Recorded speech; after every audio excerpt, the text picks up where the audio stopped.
Igartu beiti baserria ezkio itsason dago. Eraikina lurrera botako ote zuten beldurrez, Gipuzkoako Foru Aldundiak erostea erabaki zuen, ondare balio handiko eraikin hori galduko etzela ziurtatzeko. Gaur egun Igartu beiti baserri bat baino askoz gehiago da. Denboran zehar eginiko bidaia da, 16. mendera eramaten baikaitu. Garai hartako jendea Euskal Herriko baserrietan nola bizi zen eta nola egiten zuen lan erakusten digu. Baserriaren egiturak eta egokitze lanak, baserri horretan bizi izan direnek egin zituzten birgaitze lanak, historia liburu erraldoi bat bezalakoa da. Azken 4 mendeetan Euskal baserrietan bizitza nolakoa zen esaten digu.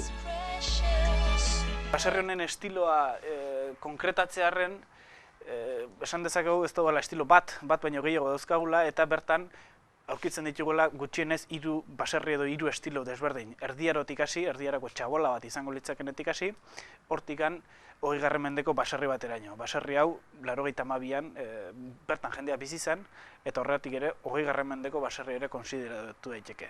Historia guzti hontan gehitu egin zaizkio pieza guzti horiek eta horiek aztertu dira baserri honetan.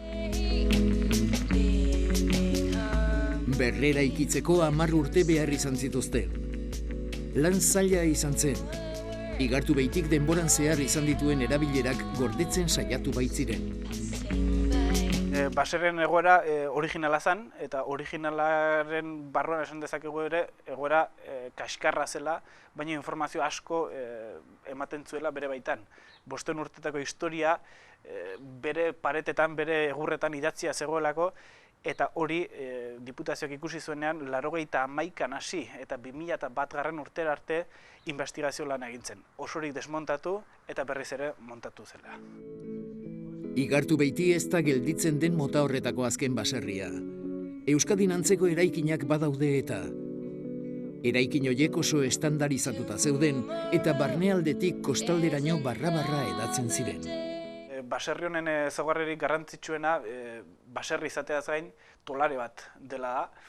Tolare honen indarra bastantekoa da, bere teknologia erabiltzen den teknologia ere oso aurreratu da, bere garairako, eta bere garaian hau baserri izateaz gain, baserri guk gaur ulertzen dugun baserri izateaz gain, baita ere sagardo fabrika bat edo sagardo industria bat izango zen baita ere. Baserri hau Gipuzkoako hego-mendebaldean kokatzen da, eta haran hauetan sagarra oso ondo ematen delako, hemen ere olako sagarra prentsatzeko tolareak egin ziren, baina ez hemen bakarrik kostaldean ere horrelako asko daude. Bizkaia, Gipuzkoa eta Lapurdin ere topatu ditzazkegunak. Araba iparraldean ere bakarren bat ere bada.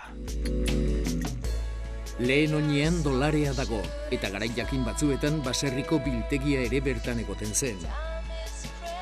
Baserriaren erdigunea da. Sagardoa eta euskaldunak historian zehar batera ibili diren froga garbia.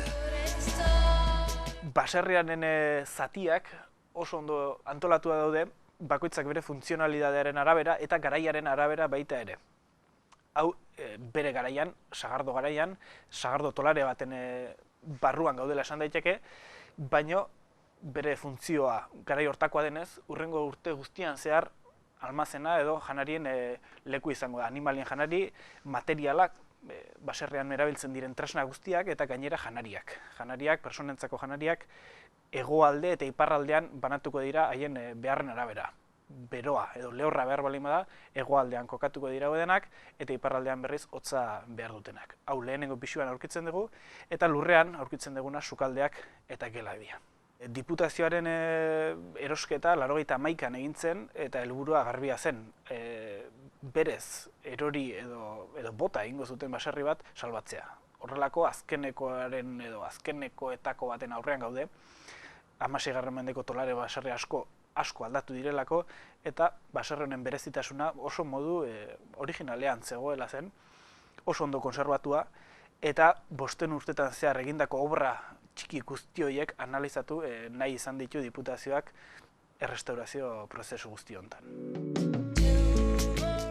Baina ondarea gozatzeko da. Baserriari atxikita interpretazio gunea topatzen dugu bertan. Hemen 16. mendera bidaiatu dugulako sentsazioa bizi dezakegu. baserriaren egitura eta barnealdea bat ere aldatu gabe daude eta. Igartubetik bi eraikuntza ditu, haietakoan noski baserria da, 16. mendeko baserri bat, guzti zaharberritua, eta zaharberrikuntza hortan eman izan nahi zaio halako itxura original bat, bizirik balego bezala, beraz bertan horrelako audiovisualak, horrelako materiala sartzea zen egokia ikusten, eta beste eraikuntza baten egin dago.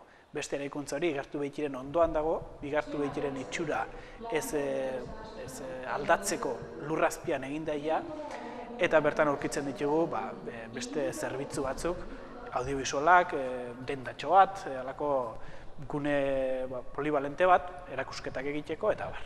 Igartubetiren daukagun publikoa oso anitza da, ez hemengoak bakarrik, kanpokoak ere izaten ditugulako, eta batez ere adin ertaineko edo 50 urte tarteko jendea datorkigu, askotan familian asko gozatzen baita, ez bakarrik bisitarekin, baizik eta familien arteko harremanak ere oso bestela ikusten direlako bi generazioen artean. Ez da museo bat soilik. Bizirik dagoen zerbait izan zedin saiatu dira. Berez mintzo den ingurune bat da. Gure orainaldia hobeto ulertzeko, gure iraganaldian murgiltzeko aukera ematen digu. Sean bienvenidos, señores. Bienvenidos a la casa de Martínez. Baserri honetan edo museo honetan egiten ditugun ekintzak modu askotakoak dira eta urte guztian zehar banatuak izaten ditugu. Urte guztian zehar adibidez larunbatero tailerrak izaten dira, haurrentzako eta familientzako. Baita ere urtean egun puntualetan halako festak izaten ditugu, baserri eguna dela, txotxa edo sagardoaren probaketa egiten dugu, dastaketa egiten dugu, Zumarraga Aurretxuko bertsolari bertsoakoekin. Batez ere eta famatuena gure sagardo garaian tolarea martxan jartzea da, eta hori izaten da urte guztiko egunik asteri garrantzitsuena. Sagardo astea, astebeten tolarea martxan jartzen den garaia da, eta bertan 16. mendeko bizitza buruz ikusi dezakegu eta ikasi dezakegu bizirik balego bezala. 16. mendeko baserri bat bizirik jartzen dugulako. Jendeak asko gozatzen du Igartubetin, askok alde batetik bizi izan dutelako, eta beste askok oso urrutitik ikusi ez arren, oso arrotza egiten zaielako horrelako baserri bizimodu bat, edo 16. mendeko bizimodu bat ere ikustea. Batez ere jendeak baloratzen duena hau egin izana da, konserbatu izana da, galtzear dagoelako, galtzear eraikuntza bezala, galtzear bizitza bezala eta galtzear kultura bezala. Eta hau babesteko, hau lantzen jarraitzeko bitarteko bezala ulertzen dute baita ere Igartubeti. Igartubeti iraganeko ate bat da, zeharkatzera gonbidatzen gaituztena. Bukatzeko gonbidatuta zaudete Igartubetira, Igartubeti bisitatzera, hau gure iragana baita, guk bizi izan dugun bizitzaren zatitxo bat, eta galtzear egon arren ere, oraindik ere bizi duguna, eta hau denona denez, hau gonbidatuta zaudete hau bisitatzera. Gozatzeko eta ikasteko aukera ona dela ez dago dudarik, ez horixe.